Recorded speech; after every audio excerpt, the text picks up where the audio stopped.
مختلف high courts میں additional ججز کی تقرری اور توثیق کی منظوری دے دی گئی۔ صدر مملکت آصف علی زرداری نے Lahore high court, Sindh high court, Peshawar high court میں ججز تعیناتی کی منظوری دے دی۔ اسلام آباد ہائی کورٹ اور بلوچستان ہائی کورٹ میں ایڈیشنل ججز کی تقرری کی منظوری آصف علی زرداری نے دی۔ صدر مملکت نے ہائی کورٹ ججز کے رخصت، پینشن اور مراعات سے متعلق 1997 کے حکم میں ترامیم کی منظوری بھی دے دی ہے۔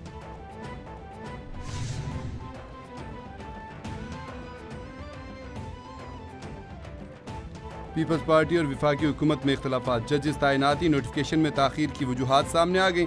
ذرائع کے مطابق لاہور میں صدر آصف زرداری سے وفاق کے وزیر اور اسپیکر کی ملاقات میں ججز سمری منظور کرنے کی درخواست کی گئی۔ ایک جج کی تعیناتی پر صدر آصف علی زرداری کو شدید اعتراض تھا۔ پیپلز پارٹی کے تجویز کردہ بیشتر ججز کے نام حکومت کی سمری میں شامل نہیں تھے۔ پیپلز پارٹی وفد کی چیئرمین پی ٹی آئی گوہر سے تعزیت پر اہم ملاقات ہوئی۔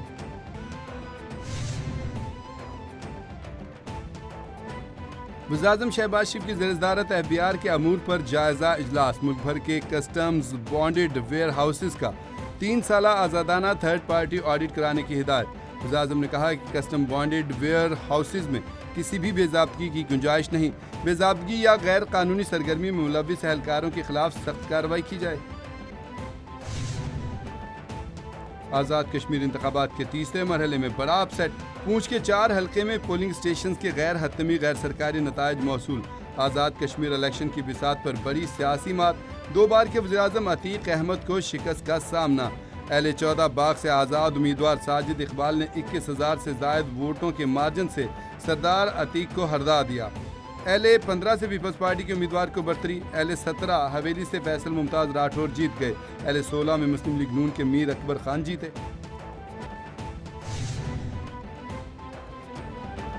وانی پی ٹی آئی سے ملاقات اور صحت کی سہولیات کی فراہمی کا مطالبہ، تحریک انصاف نے سپریم کورٹ کے باہر احتجاج ختم کر دیا۔ سیکرٹری جنرل سلمان اکرم راجہ نے احتجاج ختم کرنے کا اعلان کرتے ہوئے کہا، ہم جمعرات کو حقیقی آزادی کے لیے دوبارہ سڑکوں پر نکلیں گے۔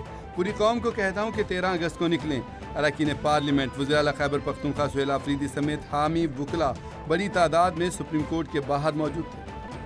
بندے ہمارے الحمدللہ اکٹھے ہیں اور یہ جو ہیں 2 ملین سے زیادہ ہوں گے، اور یہ بھی رانا ثناء اللہ صاحب کے علم میں ہونا چاہیے کہ اس دفعہ عوام اتنی تعداد میں نکلے گی کہ کسی کو بھی سنبھالنے کا موقع نہیں ملے گا اور نہ ہی سنبھال پائیں گے۔ جو جذبہ، جو جنون، جو نفرت ان کے سامنے اس نظام کے خلاف میں نوجوانوں میں دیکھ رہا ہوں، تو بہت بڑی تعداد میں لوگ نکلیں گے۔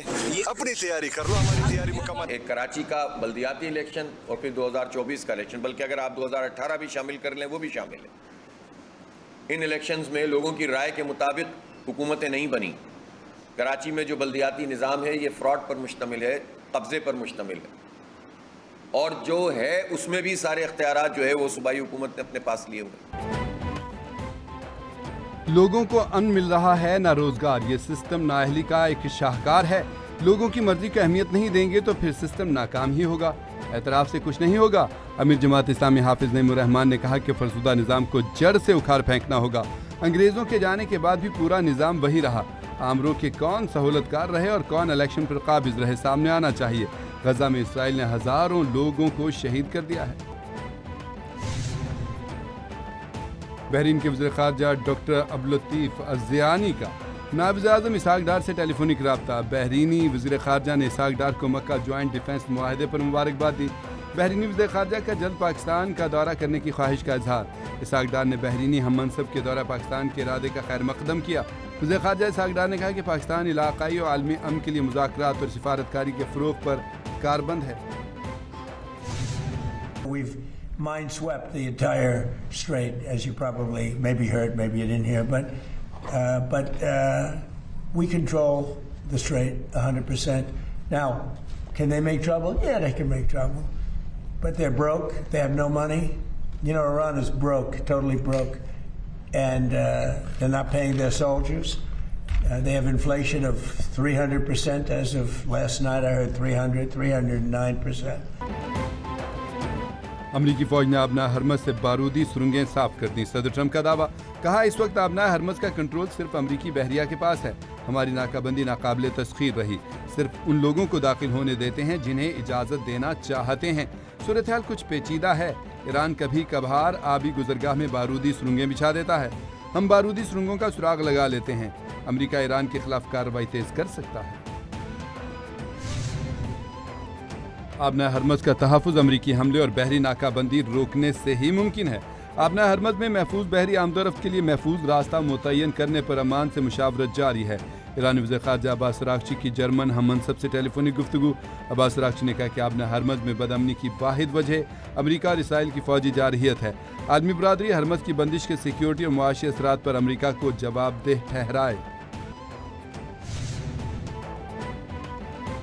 سپریم لیڈر مجتبیٰ خامنہئی مکمل طور پر صحت یاب ہیں۔ ایرانی صدر ڈاکٹر مسعود پزشکیان کہتے ہیں کہ سپریم لیڈر سے تقریباً 7 گھنٹے طویل ملاقات ہوئی۔ ملاقات میں ملکی صورتحال اور درپیش چیلنجز پر تفصیلی گفتگو ہوئی۔ مجتبیٰ خامنہئی نے مختلف امور پر رہنمائی فراہم کی۔ میں نے سپریم لیڈر کو ملک کو درپیش مسائل اور اپنے تحفظات سے آگاہ کیا۔ ملاقات میں سپریم لیڈر نے قومی اتحاد اور یکجہتی کو برقرار رکھنے کی ضرورت پر زور دیا۔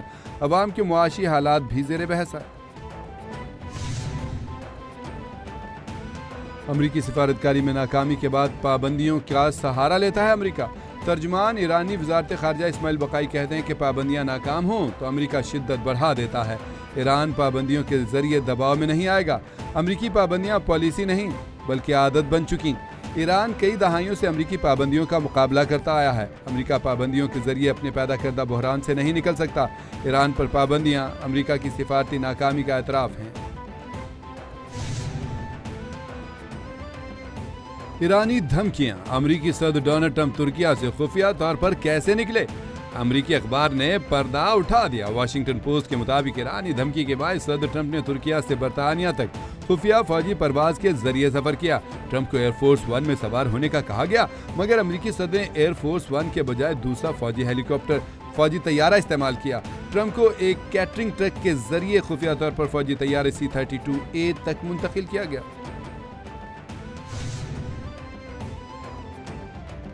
امریکہ ایران کشیدگی کے حل کے لیے دنیا کی نظریں پاکستان، قطر اور عمان پر مرکوز ہیں۔ سیمپسن سینٹر کی اشاعت میں تجزیے کے مطابق اسلام آباد میمورنڈم پر دباؤ کے باوجود پاکستان امریکہ ایران کو دوبارہ مذاکرات کی میز پر لانے کی کوشش جاری رکھے ہے۔ پاکستان اور قطر نے امریکہ ایران کو جنگ بندی اور مذاکرات کی طرف واپس لانے کے لیے مشترکہ تجویز پیش کی۔ ایرانی وزیر داخلہ کی حالیہ اسلام آباد آمد پاکستان کی ثالثی پر تہران کے اعتماد کا مظہر ہے۔ اقلیتیں پاکستانی معاشرے کا حسن اور سر کا تاج ہیں۔ وزیر اعلیٰ پنجاب مریم نواز نے اقلیتوں کے قومی دن پر پیغام میں کہا، مینارٹیز کی عزت و ناموس، تحفظ اور ترقی پر کبھی سمجھوتا نہیں ہوگا۔ پنجاب حکومت مینارٹیز کو تعلیم و ترقی اور فلاح و بہبود کا پورا حق دینے کی پالیسی پر عمل پیرا ہے۔ اقلیتی برادری کے لیے تعلیم، صحت، روزگار تک بآسانی رسائی ممکن بنا رہے ہیں۔ اقلیتیں پاکستان کے دلکش رنگ ہیں اور ان رنگوں کو کبھی ماند نہیں پڑنے دیں گے۔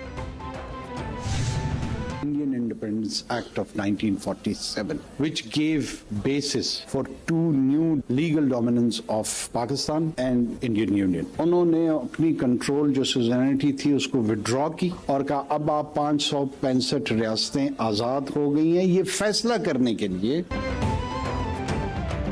ISPR سمر انٹرنشپ پروگرام، سینیٹر انوار الحق کاکڑ کی طلبہ طالبات کے ساتھ خصوصی نشست۔ سینیٹر انوار الحق کاکڑ نے 21 مختلف اسٹیشن سے 6150 سے زائد طلبہ طالبات سے خطاب کیا۔ بلوچستان کے مسائل کا حل علیحدگی پسندی یا تشدد نہیں بلکہ آئینی، سیاسی، انتظامی اور ترقیاتی ذرائع کے مؤثر استعمال میں ہے۔ فتنۃ الہندوستان کے دہشت گردوں کا بھرپور مقابلہ، ان کے نیٹ ورک کا مکمل خاتمہ کرنا ہوگا۔ اسلام آباد ہائی کورٹ اڈیالہ جیل میں بانی پی ٹی آئی اور بشرا بی بی کی قید تنہائی کے خلاف کیس۔ وکیل بیرسٹر سلمان صفدر نے 19 صفحات پر مشتمل تحریری دلائل جمع کرا دیے۔ بیرسٹر سلمان صفدر نے سپرنٹینڈنٹ اڈیالہ جیل کی رپورٹ کو حقائق کے منافی اور گمراہ کن قرار دے دیا۔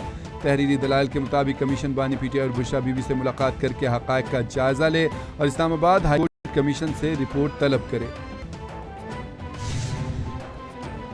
سینئر صوبائی وزیر شرجیل انعام میمن کے خلاف مبینہ سوشل میڈیا کردار کشی پر 4 افراد طلب۔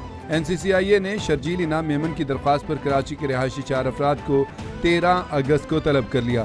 طلبی کا نوٹس سید عبداللہ، امین قریشی، بلال وارسی اور عبید قریشی کو جاری۔ نوٹس کے مطابق مبینہ طور پر ڈیجیٹل پلیٹ فارمز پر ہتک آمیز اور من گھڑت مواد کی تشہیر کی شکایت کی گئی تھی. اصل شناختی کارڈ، دیگر ریکارڈ اور ڈیجیٹل ڈیوائسز بھی ساتھ لانے کی ہدایت. شام کی عدالت نے سابق صدر بشار الاسد کو سزائے موت سنا دی. غیر ملکی خبر ایجنسی کے مطابق شام کی عدالت نے سابق صدر بشار الاسد کو پیشگی منصوبہ بندی اور جان بوجھ کر قتل کے الزامات میں سزائے موت دے دی. بشار الاسد کو ان کی غیر موجودگی میں سزائے موت سنائی گئی. بشار الاسد کے کزن اور سابق سیکیورٹی عہدیدار عاطف نجیب کو بھی سزائے موت. بشار الاسد کے دور کے سیکیورٹی عہدیدار عاطف نجیب پر بھی سنگین جرائم کے الزامات تھے. کولمبیا میں 7.4 شدت کا قیامت خیز زلزلہ، 164 افراد کے ہلاک ہونے کی تصدیق ہو گئی، 570 زخمی، کئی لاپتہ، عمارتیں منہدم ہو گئیں. حکام کے مطابق شدید زلزلے سے متعدد عمارتیں زمیں بوس ہو گئیں، کئی افراد ملبے تلے دب گئے. سب سے زیادہ نقصان صوبائی دارالحکومت کیوبوڈو میں ہوا. زلزلے کے جھٹکے پڑوسی ملک کے ایکواڈور میں بھی محسوس کیے گئے. زلزلے کا مرکز بحر الکاہل کے ساحل پر واقع کم آبادی والے صوبے چوکو میں تھا. گہرائی 107 کلومیٹر تھی. اور پاکستان بھر میں یوم آزادی کی تیاریاں عروج پر، صرف 3 دن باقی رہ گئے. 14 اگست کو ملک بھر میں جشن آزادی قومی جشن و جذبے کے ساتھ منایا جائے گا. شہری اپنے گھروں اور گلیوں کو سبز ہلالی پرچموں اور برقی قمقموں سے سجانے میں مصروف. بازاروں میں قومی پرچم، بیجز، جھنڈیاں اور دیگر جشن آزادی کا سامان خریدنے والوں کا رش. سرکاری اور نجی عمارتوں کو قومی پرچموں اور برقی قمقموں سے سجایا جا رہا ہے.